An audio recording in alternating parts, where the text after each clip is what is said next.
Hi folks. So it's Yom Kippur, and I decided to do a video because, again, what better day? I know some people would say, well, you shouldn't be making videos today. You know what? I can't go to services, right from Rosh Hashanah to the end of Yom Kippur tonight. I can't go to services. I can't hear the shofar, not live, unless I listen to it online, right? So I may as well make a video. I may as well reach out to people in this manner. I just saw in the news today that Bernie Sanders' daughter-in-law, I think it was, just died of cancer, literally 2 days after being diagnosed. And this is, after Bernie Sanders had a heart attack. This is bad. And I don't want to be called a conspiracy theorist, but I do believe that this was intentional. Whether you like him or hate him is irrelevant. You don't have to support him in order to understand that there's probably an attack being waged on any candidate that isn't the traditional, corporate Republican Democrat. And I know Bernie ran under the Democratic banner, but he's not the typical Democrat. You don't have to like him. You don't have to be his supporter. But we still need to defend the freedom, the rights, the lives of other people, whether we agree with them or not. And I do believe, and I know there are some others who also believe this, that his life is being sabotaged. They're trying to get him out of the way, whoever is running this. You call it the deep state, call it whatever you want. But there's some shadow government, some element that is trying to destroy anyone who opposes the current order. This isn't new. But I think now we're seeing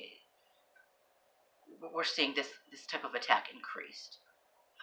They want him out of the running is what's going on.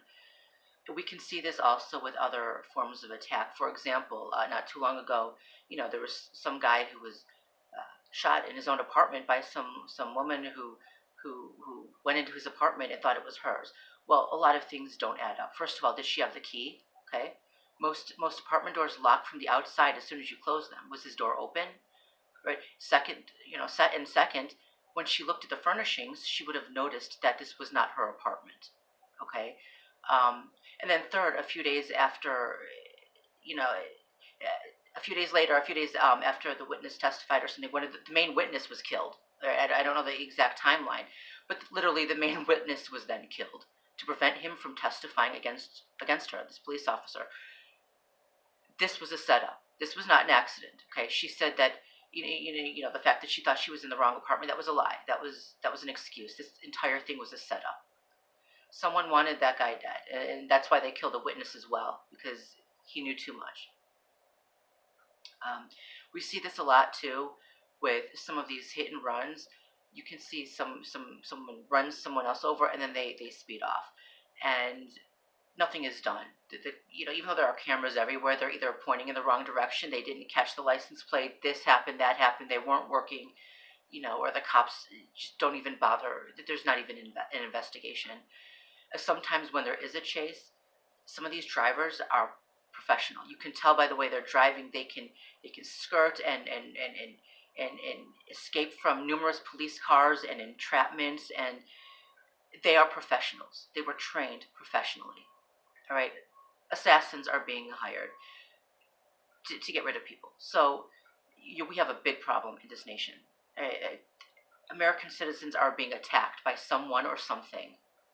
And unless we start fighting back, we're all going to lose every last bit of freedom we've ever had. And after us, the rest of the world then also meets the same fate. Because America really is, like it or not, America is the leader of the world. Okay, what happens to us has a ripple effect on the rest of the world. I wanted to make this video just because, again, I wanted to beg. Because I wanted to beg. And forgive me again, this isn't scripted. I'm just talking today, so if I stutter, if I ramble on, I am sorry. I am begging anyone who has information about these programs, especially about the organized stalking program, because it all starts with that. The attacks on people's lives begin with gang stalking, what we now call gang stalking, organized stalking, a version of COINTELPRO or Zerzetsung. I'm not going to say who's doing it. I don't know. But that's how these attacks start, okay? Anyone who has information on this, please speak up. It's horrible that we can have so many people who know so much and they say nothing, right? You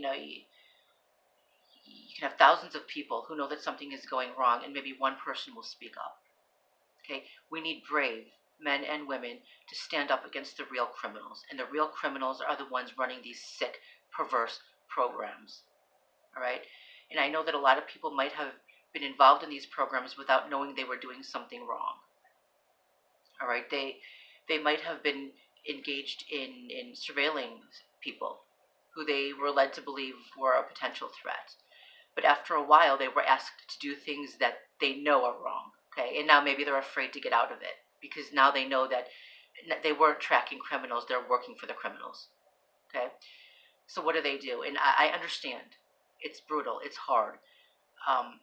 But if nobody speaks up, this is never going to end, okay? The targets, we're metaphorically, gagged and tied. We were watched 24/7. We're surveilled. Our devices have been hacked. We're almost being run out of society with the lies and the slander. We can't get people to listen to us. We can't, putting this all on us to stop is not fair. For those of you who have inside information, you have texts. You get texts, don't you? Emails, anything that can prove that these things happen, we need you to release that publicly. Do it anonymously if you have to. But it's not fair to put all of this on the targets and expect us to be able to stop this alone. Okay, we need those of you who have inside information. Okay, you have access to, you have the numbers, you have resources, you have all of these things that we don't have access to. I know it's dangerous, and I know not all of you can say something, and I do understand that. For those of you who realized that you were involved in something bad and you stopped, at the very least you stopped, I forgive you, even if you can't say anything. For those of you who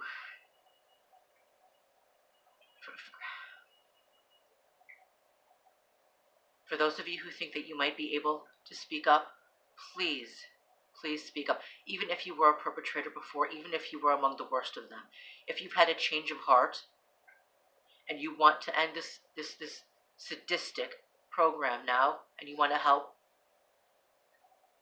please do it. Okay, you can change. You can go from coward to hero.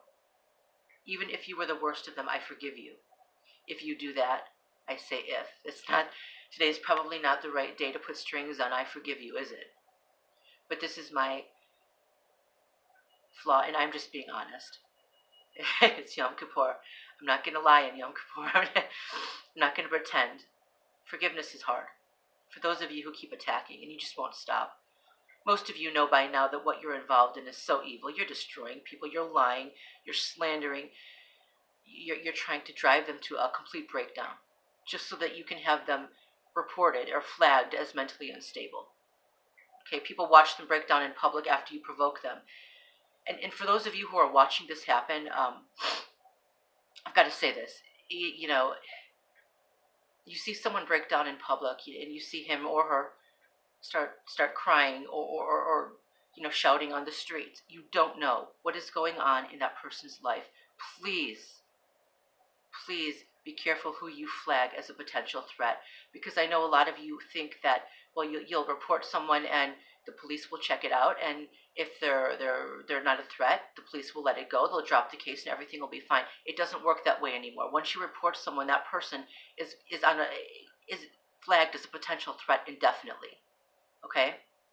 And sometimes I think there are lists too that people end up getting. Hey, look, this person is a potential threat. Watch out for him or her. Okay, which leads to more people mistreating this person and that person breaking down even more. It's the circle of death. Okay, with the laws today, you could have someone literally flagged indefinitely and surveilled indefinitely. And this type of surveillance is not just watching a person. It's intentionally trying to provoke a person to a public outburst so that the person can be deemed insane or violent or worse. and either institutionalized or thrown into prison. Okay, a lot of these guys, have tried to set me up. They provoked, and then they walked into a building with security, and I'm the one left there holding the bag, shouting, screaming, and,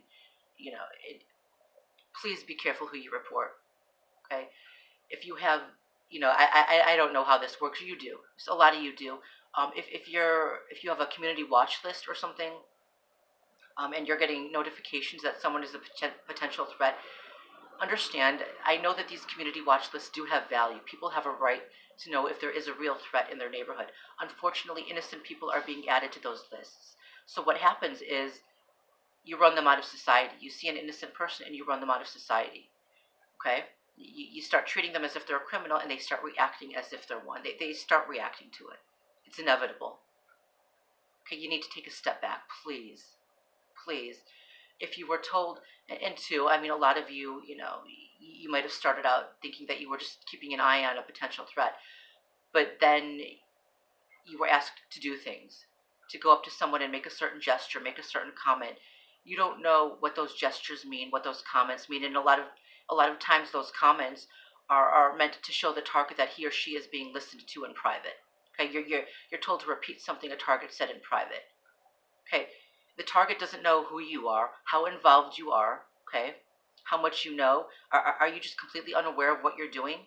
Or do you realize, are you aware that you're repeating something he said in private? Please, if you've been involved in any of these operations, we need you to speak up. We need you to hand over those texts, go public, the emails, whatever information you have, please. There's if you don't do this, how are we supposed to end this? That's the point. Your gag order, you're told not to mention to the target what's happening. You're told not to mention to anybody what's happening, what you're doing. So what happens is you gossip a lot, right? You spread a lot of lies and false accusations against the target. The one thing you won't do is tell the truth. We need you to tell the truth.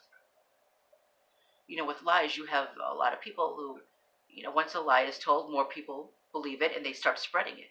And then more people start spreading it and more people start spreading it. And then it's believed because of the number of people who believed it, right? It's very circular.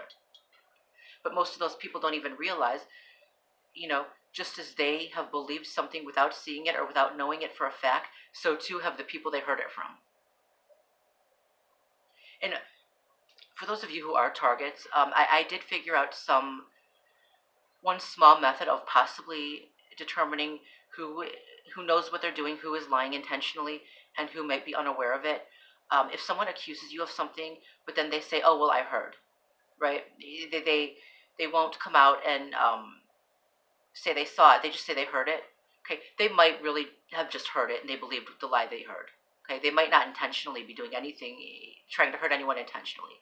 They just don't want to fact check. Okay, again, because the more people believe a lie, repeat a lie, the more will believe it. Other people, on the other hand, if they say that they saw you doing something that you didn't do, then you know that they're intentionally lying. Okay, so it's just one method. Anyway, this is tough. This isn't the day to go shouting at people. But I think this is the best day for brutal honesty. Forgiveness is so hard.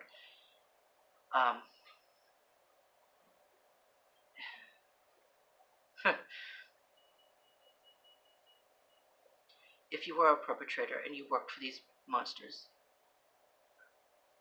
but you want to change and you know you've done something wrong and you actually feel remorse for it, I forgive you. And God bless you if you're actively trying to stop this nightmare. We are allies then, if you're trying to stop this nightmare.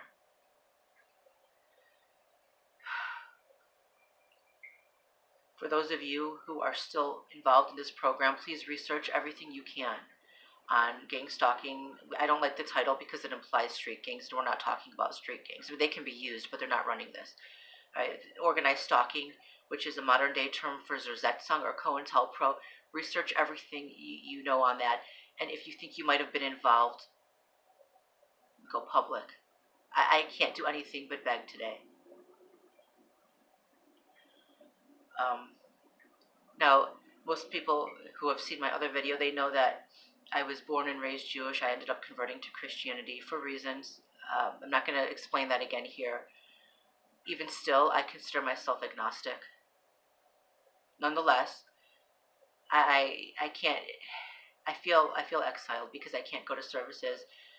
For this entire time, from Rosh Hashanah to the end of Yom Kippur tonight, I can't go to services. I haven't been able to hear the shofar live. Maybe I'll be able to hear it live online if someone does that. Yeah, I'm not going to be able to hear the shofar tonight either. All I can do now is give a little prayer. It's kind of a desperate prayer, heartfelt.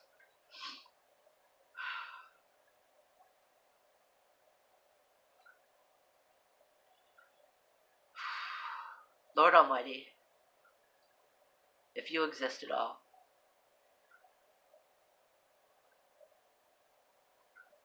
please show mercy unto the targets of this sick program. They need help. We need help. And forgive them for what they say and for what they do in desperation. Forgive me for the cruel things I've said to the perpetrators. Hate destroys us. And once we return their hatred with our own, they've won. Don't let them win.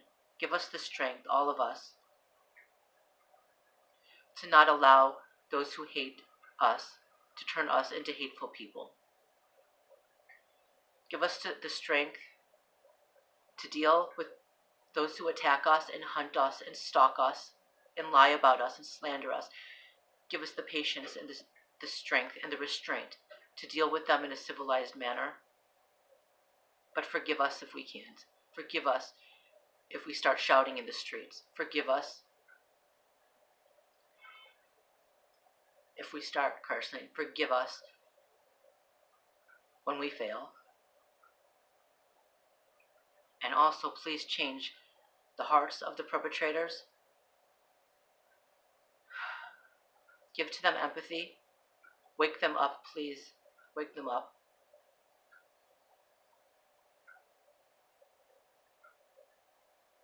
And give them the bravery to come forward with what is being done. And then protect them from any retribution they might face for going public and for blowing the whistle.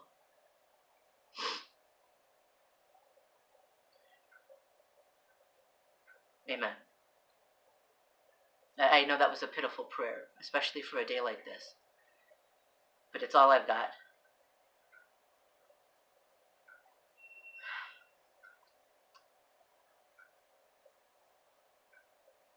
Anyway, I'm going to cut this short.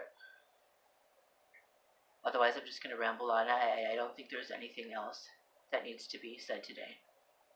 To the people who know what's happening, be brave. Tell the truth. That's the hardest thing to do right now. I know that.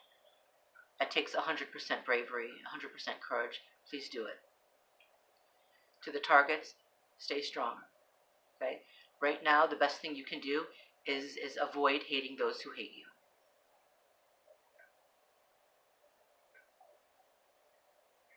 God bless you all.